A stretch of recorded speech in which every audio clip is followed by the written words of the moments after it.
Donald Trump was not used to losing. The former president, renowned for his brash confidence and boastful demeanor, had always come out on top, until now. He had just suffered a humiliating defeat in a highly publicized political rally, and it stung deeper than any of his past setbacks. As the private jet soared high above the clouds, Trump sat alone in the plush cabin, stewing over the crushing loss. The sound of the engines humming was the only thing that filled the air as he stared out the window, his mind racing. His advisors, who had accompanied him on the flight, were nervously sitting across the cabin, unsure of how to approach him. It was supposed to be a smooth flight back, a chance to regroup, but everyone knew that Trump didn't take defeat well. The silence was deafening. As the flight continued, the tension in the air became unbearable. Trump's eyes, usually sharp and full of intensity, were now clouded with frustration. His hands clenched into fists, tapping rhythmically on the armrest of his seat. He hadn't said a word to anyone since boarding the plane. His usual bravado was gone, replaced by something more dangerous, vulnerability.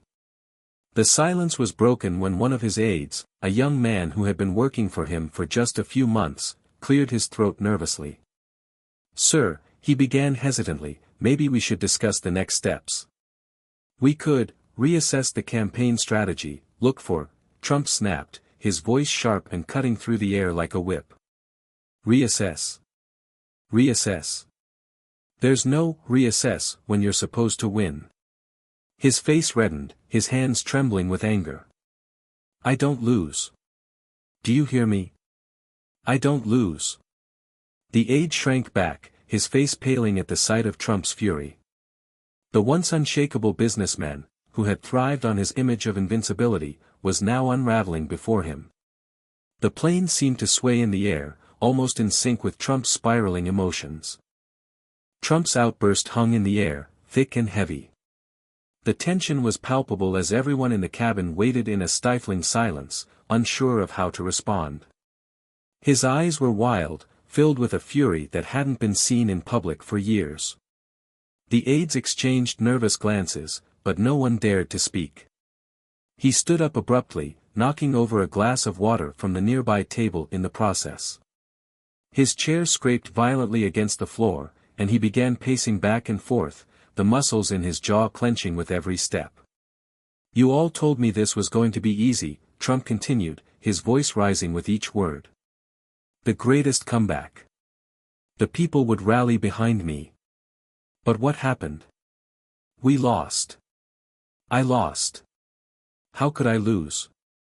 His words weren't directed at anyone in particular, they were a barrage of frustration, a demand for answers. He paused near the back of the plane, breathing heavily as if trying to calm himself, but it was clear that his anger was bubbling over, unchecked. The room felt suffocating, and no one dared to approach him.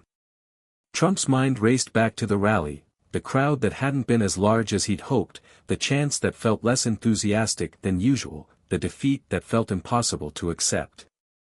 He spun around, locking eyes with one of his senior advisors. "What did you do wrong?"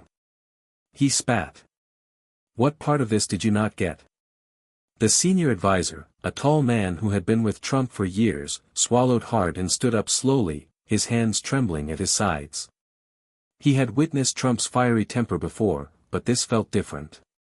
It wasn't just the anger, there was a deep sense of frustration, a realization that the man he worked for, the titan of industry and politics, was losing something far more valuable than a campaign. "Mr. President," the advisor began cautiously, trying to keep his voice steady. "We've all been working tirelessly. This defeat, it's just one step in a long journey. We can rebuild, we can," Trump cut him off, turning sharply toward him, his eyes narrowed. "Rebuild? Rebuild what? The legacy? The brand? The greatest comeback you promised me?" His voice was dripping with sarcasm. "I am Donald Trump, I don't rebuild. I win. And this?" He pointed dramatically toward the window, as though the world itself was to blame. "This is a failure. A huge failure. The advisor took a step back, realizing how deep the frustration ran. He had seen Trump on the attack before, but never like this. It was as if the weight of the loss had cracked something inside him, a part of his personality he'd carefully constructed over decades of triumphs was now crumbling before them. Trump's breathing became more erratic as he paced again, muttering under his breath. His words were barely coherent, a blend of self-loathing and disbelief. They were supposed to love me. They were supposed to love me. I gave them everything. The plane's cabin felt even more cramped now, suffocating under the weight of Trump's brokenness. His aide sat frozen, unsure of how to handle the outburst. The reality of the situation was sinking in. This was no longer about the rally or the campaign. This was about the collapse of an empire built on ego, confidence, and unyielding self-assurance. Trump stopped pacing, his chest heaving as if he had run a marathon. He stood at the window, staring out into the endless sky, his reflection barely visible against the backdrop of the clouds. For a moment, the anger seemed to dissipate, leaving behind only a hollow emptiness. The plane continued to soar through the air, the hum of the engines the only sound that filled the cabin. The advisors sat in silence, unsure of how to approach the former president now. They had seen his highs, his dramatic speeches, his triumphs, but this was something else entirely. This was a man stripped bare of his invincibility, vulnerable in a way that none of them had ever witnessed. Finally, Trump spoke, his voice quieter, tinged with a rare vulnerability. "Maybe it's true," he muttered, almost to himself. "Maybe I do lose sometimes. Maybe I'm not always the winner everyone thinks I am." His aides exchanged glances, unsure of how to react to this sudden shift. Was it genuine? Was it just another part of the performance that Trump had mastered over the years? But before anyone could respond, Trump turned sharply, his gaze hardening once again. "No. I can't think like that. I won't think like that." His fists clenched at his sides, and his posture straightened. "I will rise again.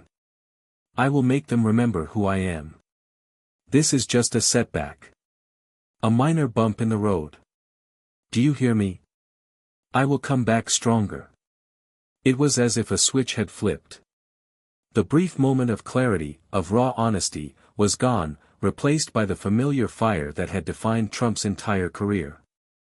He was already looking past the loss, focusing on the next battle, the next challenge, the next opportunity for dominance. The advisors nodded in agreement, but even they couldn't help but feel a flicker of doubt.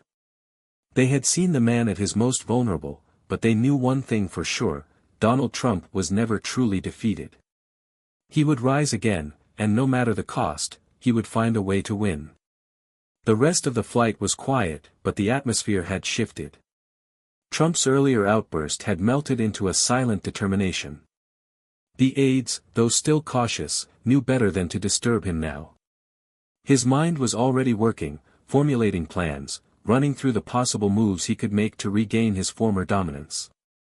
As the plane began its descent, Trump stood up and straightened his suit, looking every bit the confident, unshakable figure he had once been. The flight attendants, who had been keeping their distance, exchanged wary glances as he walked past them without so much as a nod. He was back in control, and the defeat he had suffered seemed almost like a distant memory. "Once we land," Trump said, his voice no longer shaky, but commanding, "I want the team ready. We're going to hit the ground running. I don't care about what happened. I care about what's next. We need to show the world who's in charge. I will not be overshadowed. Not now, not ever." The aides nodded, relieved to see the old Trump, assertive, focused, and unrelenting. His bruised ego had been quickly patched up by his own inner resolve. There was no time to dwell on setbacks. Not when there was a reputation to rebuild, not when there was power to reclaim. By the time the jet touched down, Trump was already deep in conversation with his top advisors, plotting the next phase of his campaign. The loss, though still painful, had sparked a fire in him.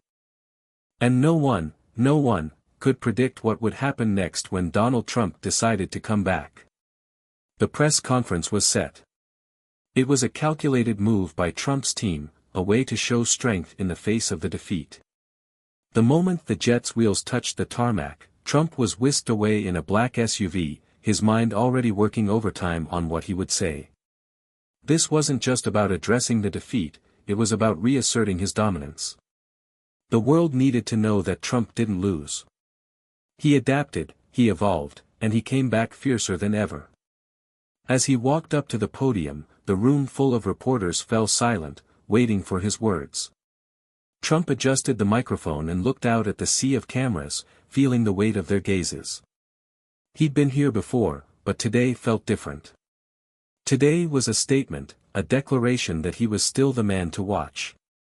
"Ladies and gentlemen," Trump began, his voice calm, but with the unmistakable edge of authority, "you all saw what happened. Yes, there was a loss. But let me tell you something, a loss means nothing when you know how to bounce back." The room murmured, reporters leaning forward, ready for the catch, the twist. Trump knew how to play the crowd. "This isn't the end," he continued. "It's just the beginning. They thought they had me. They thought they could knock me down. But they forgot one thing, I am Donald Trump. And I don't stay down. I never have, and I never will. I will come back. Bigger, stronger, and more powerful than ever before." He paused for effect, letting the weight of his words sink in. The cameras flashed as Trump, his usual charisma fully restored, leaned into the microphone. "This was just a minor setback. A small glitch in the system. And for anyone who thinks they've seen the last of me, let me remind you, this is only the start of something much, much bigger." The reporters erupted with questions, but Trump ignored them. He had made his statement, and that was all that mattered. As he turned to leave the podium, he couldn't help but smile to himself. The world was watching, and now it was on his terms again. In the days that followed, Trump's resurgence was nothing short of a spectacle. His rallying cry had resonated with his supporters, who were eager for his return to the political arena. The media, ever quick to react, had already begun speculating on the next steps in his campaign. Was this truly the comeback of a lifetime, or was it another empty boast? Trump, however, wasn't concerned with what the pundits had to say. He had already moved on to his next play. His advisors were working around the clock, crafting speeches, coordinating strategy, and ensuring that every aspect of his campaign was meticulously organized. The momentum was building, and Trump could feel it. But there were whispers behind closed doors. His closest allies, who had stood by him through thick and thin, were beginning to wonder if he was truly ready for the battle ahead. The defeat still lingered in the back of everyone's minds, despite Trump's loud proclamations of victory. Could he maintain his fierce confidence in the face of constant setbacks? Could the world accept him as a legitimate contender again? Trump wasn't bothered by these doubts. In fact, he thrived on them. He always had. The more people doubted him, the more fuel it gave him to prove them wrong. One evening, as Trump sat in his private office, a phone call came in from an old friend, someone from his past who knew him well, perhaps better than anyone. The voice on the other end was calm but filled with concern. "Don, I've seen you go through a lot of tough times," the voice said, "but this is different. People are starting to question whether you still have the fight in you. You've got to be careful. You've got to make sure you're not pushing too hard. You can't afford to lose again." Trump listened intently, but inside, he was already bracing for the inevitable. He had been underestimated before, and he wasn't about to let it happen again.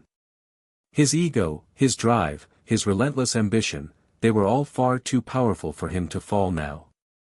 "I appreciate your concern," Trump replied, his voice firm. "But let me make this clear, I don't lose. And I won't stop until they know that." The call ended, but Trump sat in his office, staring at the darkened skyline, deep in thought. He knew the road ahead would be rocky, but that only made it more exhilarating. The storm was coming, and he was ready to ride the waves. As the weeks went by, the media frenzy around Trump's comeback only intensified. His rallies were growing, and his supporters, loyal, fervent, and passionate, continued to chant his name at every event. They believed in his promise. They believed in the man who had risen from the ashes time and time again. And Trump? He fed off their energy, using it to fuel his every move. But the opposition, too, was preparing. His rivals were sharpening their tactics, ready to go on the attack. The political world was holding its breath, waiting for the storm that was about to unfold. Trump, however, was unbothered by the pressure. In fact, he relished it. He was used to being the center of attention, and now, with everything on the line, he was more focused than ever. One evening, he stood in front of a crowd larger than any before. The atmosphere was electric, the energy palpable. Trump, as always, knew how to play the crowd. The chants of his name echoed through the air, and he basked in the roar of approval. This was his domain, his kingdom, and he was the king. "Look at this," he said, his voice booming through the microphone. "They told me I was finished. They said I couldn't come back. They said I was over. But look at you. Look at this incredible crowd. You're the ones who never gave up on me. And I'll never give up on you. Together, we're going to take back what's ours." The crowd erupted in cheers. Trump paced the stage, feeding off their energy, the fire inside him reignited. His eyes gleamed with the kind of fierce determination that had defined his entire career. This was the moment of his revival. This was his statement to the world: Donald Trump was back, and he wasn't going anywhere. As the speech drew to a close, Trump's voice softened just a bit, though the power behind his words was undeniable. "I've been through the worst. I've taken hits that would have broken anyone else. But not me. Not Trump. And when it's all said and done, it's going to be me standing at the top. Just like always." The crowd cheered again, louder this time. And Trump knew, deep down, that this was just the beginning. The storm was coming, but this time, he was going to make sure it was one that would change everything. The momentum was undeniable. Trump had worked the crowd into a fervor, and the media couldn't stop talking about his rallies. There was a renewed sense of energy, a belief that, despite the defeat, the old Trump was back and better than ever. Behind the scenes, his team was scrambling to capitalize on the fervor, coordinating rallies, interviews, and appearances, pushing the narrative that Trump was still the man to beat. But as the campaign began to pick up steam, cracks began to show. It wasn't the rallies or the speeches, or even his unwavering confidence that was the problem. It was the mounting pressure. The endless scrutiny from every side. Trump, for the first time in his political career, felt the weight of expectation crushing down on him. The questions were relentless. Was he truly prepared to lead again? Could he overcome the mounting challenges? Would his supporters still stay loyal, or were they tiring of his never-ending promises? As Trump sat in his office late one evening, looking over the polling data, the truth was hard to ignore. The numbers weren't where they needed to be. His supporters were still loyal, yes, but others were growing skeptical. The relentless attacks from his opponents were starting to take a toll, and there were whispers among his inner circle that some of the sheen had begun to wear off. A knock on the door broke his thoughts. It was one of his senior advisors, the same one who had been with him through thick and thin. The man entered cautiously, holding a folder of documents in his hand. He had seen Trump's mood shift in recent days, he could tell something was off. Trump had always been able to bounce back, but this time, there was something different in the air. "Mr. Trump," the advisor began slowly, "we need to talk. The polls, they're not looking good. There's a growing shift in sentiment, and if we don't adjust quickly, we could face more setbacks." Trump didn't even look up from the papers in front of him. "What do you mean?" "I told you.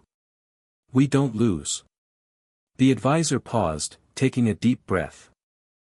"It's not about losing, it's about momentum. We need to regain it. Quickly. We can't afford to fall behind now. Trump's hands slammed down on the table, causing the advisor to flinch. I will win, Trump said, his voice tight with frustration. I will make them remember who I am. I always come out on top.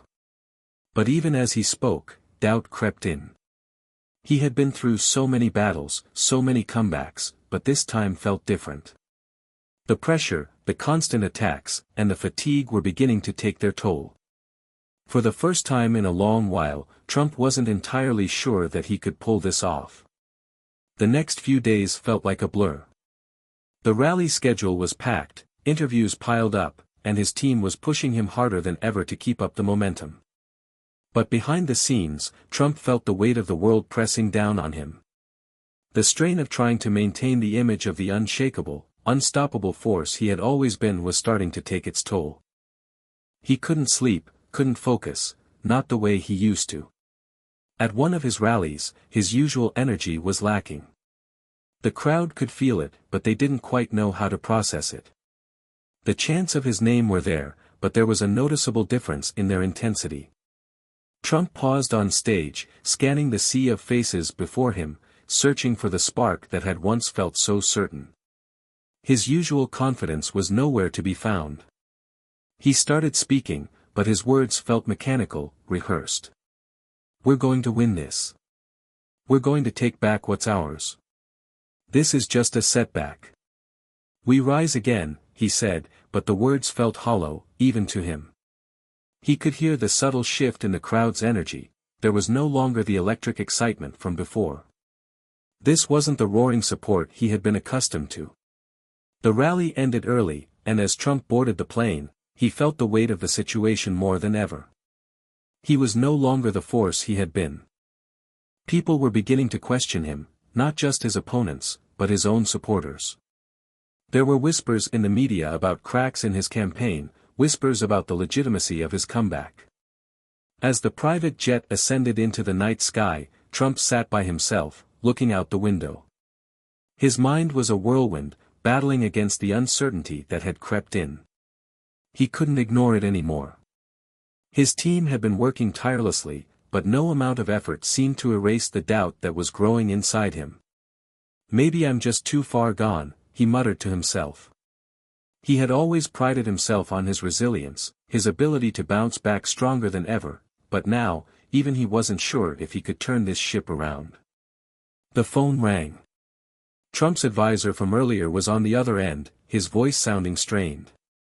Mr. Trump, we've got a problem. The polls, they're showing a major drop. Your rivals are gaining ground faster than expected, and we don't have the momentum we need. You need to come up with something big, something that will shift the tide. Otherwise, we might be out of time. Trump's grip on the phone tightened. The storm he had once embraced was now threatening to consume him. He had always been the one to dictate the narrative, but now, the narrative was slipping away from him.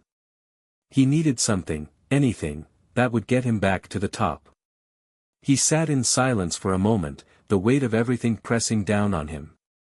He had been to the edge before, and he had always come back stronger. But this time, it felt different. This time, there was no clear path forward.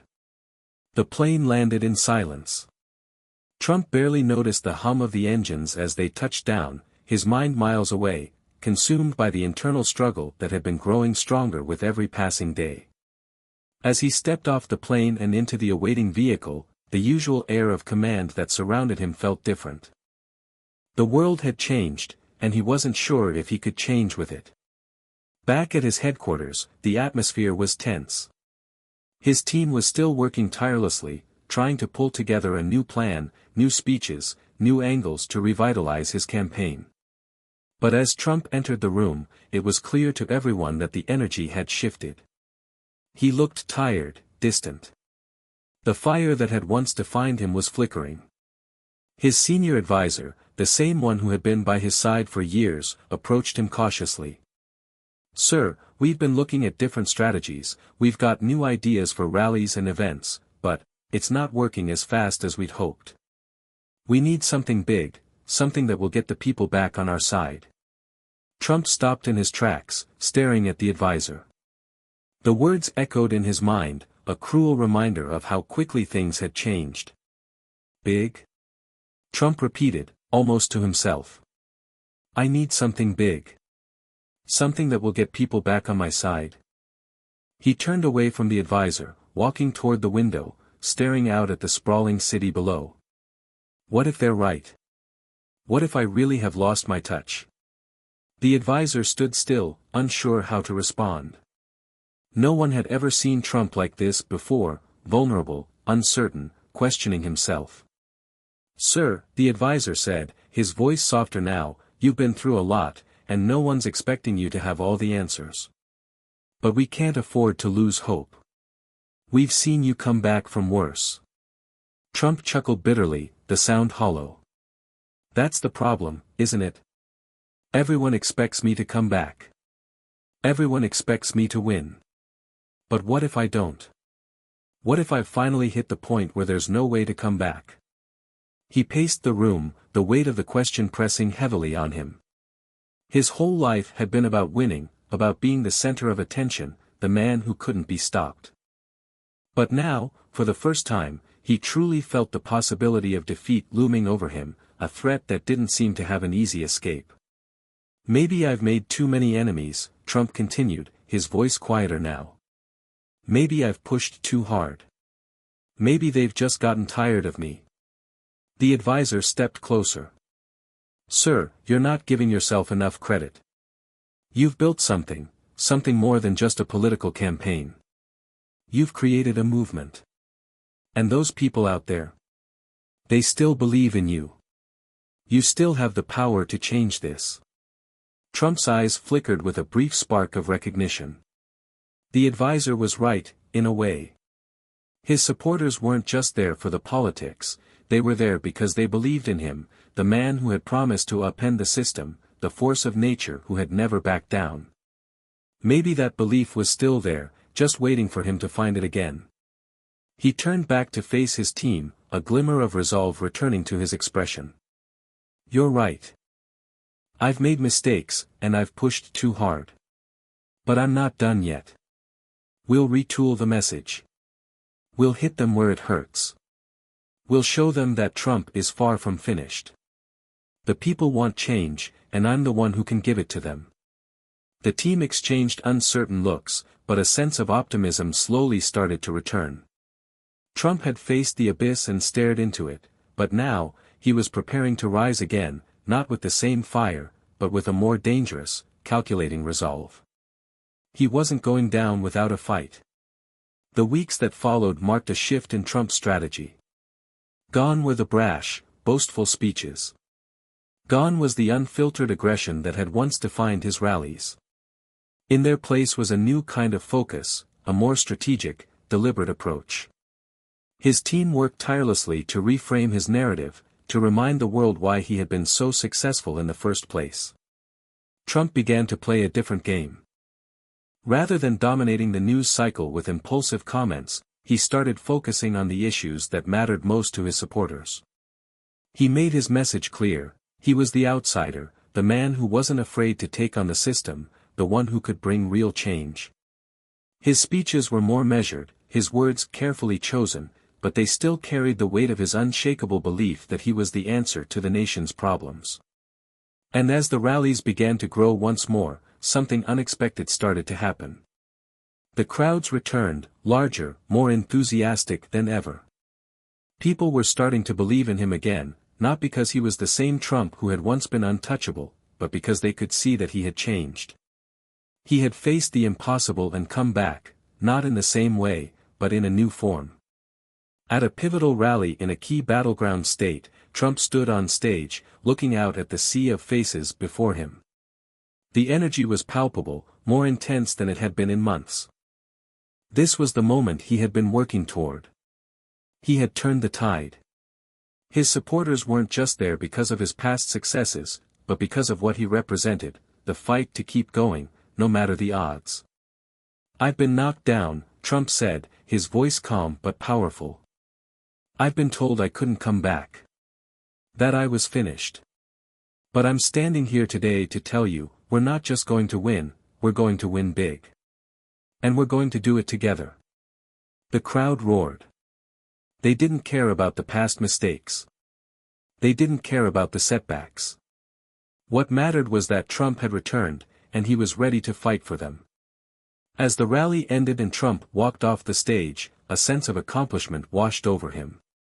This wasn't the easy comeback he had once imagined, but it was real. It was earned. He had faced his demons, questioned his own worth, and emerged stronger because of it. In the final days leading up to the election, Trump wasn't just running on his past record anymore. He was running on his ability to rise from defeat, to change, to adapt. The country, it seemed, was ready for the next chapter of his story. No longer the man who simply dominated the headlines, Trump had become a symbol of resilience. The journey had been long, and it had taken him to the very edge of his limits, but he had come back, and now, he was prepared to prove that even the greatest of setbacks couldn't keep him down forever.